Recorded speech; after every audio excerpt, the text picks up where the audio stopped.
Bonjour et bienvenue pour la restitution de cet exercice numéro 19 consacré à l'ajustement de la prise de vue HDR.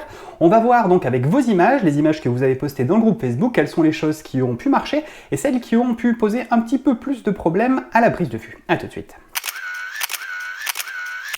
Nous allons voir donc vos images de prise de vue HDR, celles que vous avez réalisées pour l'exercice 19, pas sur les bases mais sur l'ajustement des réglages de prise de vue HDR.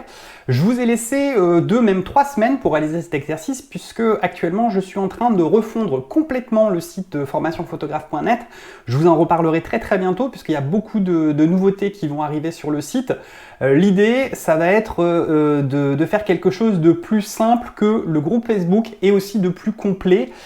Donc à terme, si tout va bien, les contributions des exercices devraient se faire non plus dans le groupe Facebook, mais directement sur le site, dans des groupes qui vont ressembler un petit peu au groupe Facebook, mais avec beaucoup plus de simplicité et des choses plus thématiques, de manière à ce que vous puissiez vous y retrouver. Je vous en dirai un peu plus très prochainement. Je pense même que je vais vous faire une vidéo spécifique sur ce sujet pour vous montrer un petit peu l'avancée du site, quelles sont les nouvelles fonctionnalités que j'ai voulu ajouter et que vous me disiez ce qui vous plaît moins et que je puisse ajuster le tir pour qu'on ait quelque chose qui soit cohérent et qui puisse permettre de vraiment, comment dire, d'être un vrai outil de communication pour la communauté, encore plus que le groupe Facebook et la chaîne YouTube. La chaîne YouTube par contre, elle reste telle qu'elle est, elle est très bien comme elle est. Alors du coup, on va attaquer. Alors on commence avec cette première photo de Fifi qui est plutôt pas mal. Il n'y a pas eu de soucis particuliers, si ce n'est une interrogation. C'est-à-dire que dans sa série de prises de vue, il y a notamment une photo qui était très sombre et une autre qui était extrêmement claire, extrêmement claire, et pour laquelle il y avait des phares de voiture qui surexposaient carrément l'image. Et donc Fifi s'inquiétait d'avoir des images qui étaient vraiment trop aux extrêmes. Quand on regarde l'histogramme en soi il n'est pas déconnant, c'est-à-dire que je vous avais indiqué qu'il fallait qu'il y ait un bon tiers de l'histogramme qui soit vide, que l'histogramme soit décalé, donc vers la droite pour la partie la plus surex et vers la gauche pour la partie la plus sous-ex. On voit que pour cette photo sous-ex, on a beaucoup plus d'un tiers, on a quasiment les 2 tiers, donc là c'est plus que suffisant. Par contre, sur la photo surex, là on est dans les clous. Le seul truc qui est un petit peu gênant, c'est le fait que cette trace de voiture, elle ne fait pas partie de l'image dans le sens où elle n'est pas censée être présente sur toutes les images. Donc le fait que l'image soit plutôt surexposée, ça c'est intéressant parce que c'est ça qui va nous permettre de récupérer du détail dans les basses lumières. Par contre, cette trace de voiture, si c'était un point lumineux qui était présent sur toutes les images, pas gênant. Par contre là, comme elle est présente sur une seule des images, bah, du coup elle va être un petit peu moins utile, ou en tout cas elle risque de nous gêner pour faire le montage, puisque ça va faire une tache de lumière qui normalement ne devrait pas être là. Donc voilà, l'idée c'était bien d'avoir un histogramme qui est décalé d'un tiers d'un côté, hop, comme ici. Je vais essayer de centrer l'image dessus. Et ensuite qui soit décalé de l'autre côté. Donc là, on est plutôt bien. Alors ensuite, une photo de Marianne. Marianne Lucas, je ne sais pas si c'est Lucas ou c'est Marianne, je crois qu'ils sont deux, donc je voudrais pas me tromper dans le prénom, je ne sais pas lequel des deux a fait la photo. Mais le truc, c'est que donc pour cette image, ils ont utilisé un bracketing avec 7 photos. Et donc ce qui m'indique, c'est que la prise de vue donc, a été faite avec la fonction bracketing de l'appareil.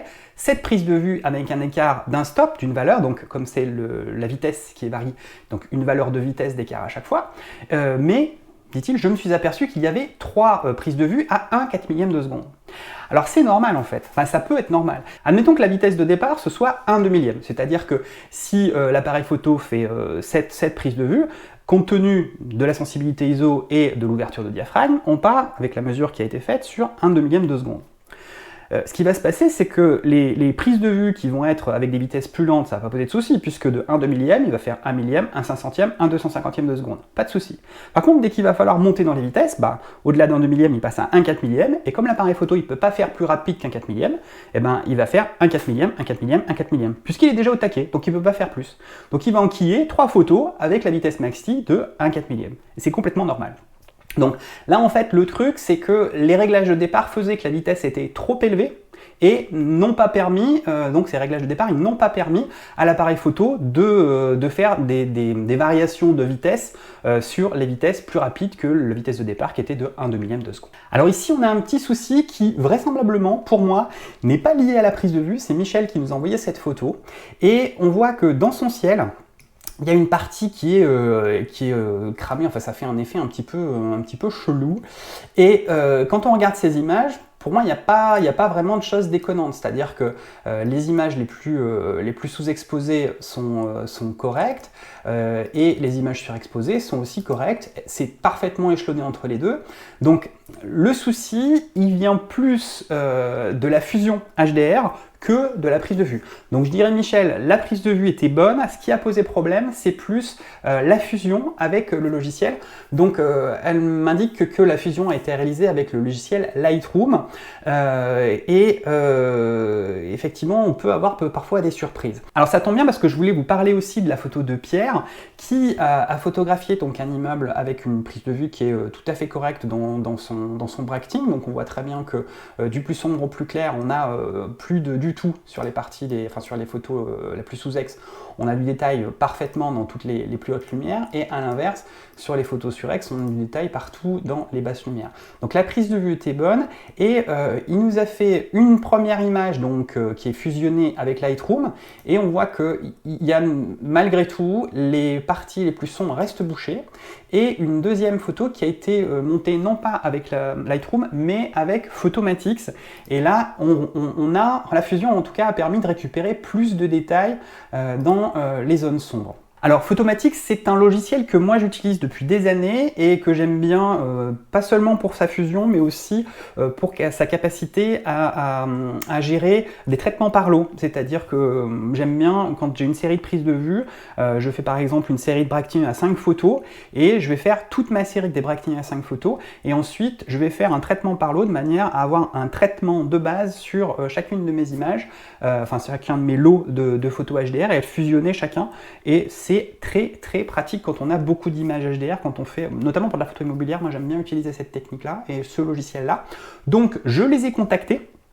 Et ils m'ont gentiment envoyé une licence de mise à jour parce que j'étais grave à la bourre sur les mises à jour du logiciel, et ils m'ont proposé une réduc pour les abonnés. Donc je pense que je vais mettre ça en place. Je vais déjà me refamiliariser avec la nouvelle version du logiciel, que je vois un petit peu les nouvelles fonctionnalités, et puis dans la foulée je vous expliquerai un petit peu comment faire avec Lightroom et aussi avec ce logiciel Photomatix qui est très bien, et je vous indiquerai donc un lien pour que vous puissiez avoir des réducs sur le logiciel. Donc vous pourrez toujours utiliser la version gratuite, et si vous le souhaitez, passer à la version payante avec une réduction. Voilà, c'est toujours bon à prendre. Ensuite, on a fini. Il y avait pas mal d'autres images, mais qui posaient pas forcément de soucis particuliers. Les choses étaient plutôt dans les clous. Donc voilà pour cet exercice. On va se quitter sur les images qui ont été publiées dans le groupe Facebook. J'ai bien peur que nous soyons amenés à être reconfinés à nouveau. Donc les exercices restent d'actualité, d'autant plus d'actualité. En attendant que notre président parle, parce que j'espère que cette vidéo paraîtra avant ce soir, donc avant qu'il intervienne, et j'ai peur qu'on soit encore peut-être un petit peu moins que la première fois, mais qu'on soit à nouveau reconfiné. Donc les exercices restent d'actualité, et je vais continuer donc à vous proposer des choses pour qu'on puisse s'aérer un petit peu l'esprit, à défaut d'aller gambader dehors. Je vous souhaite une bonne semaine, je vous dis à bientôt, et bonne photo. À très bientôt.